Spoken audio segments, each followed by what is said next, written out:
kind juju be that?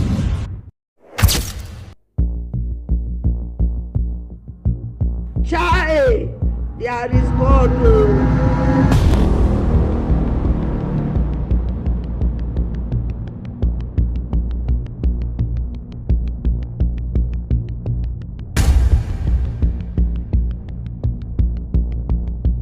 Jesus!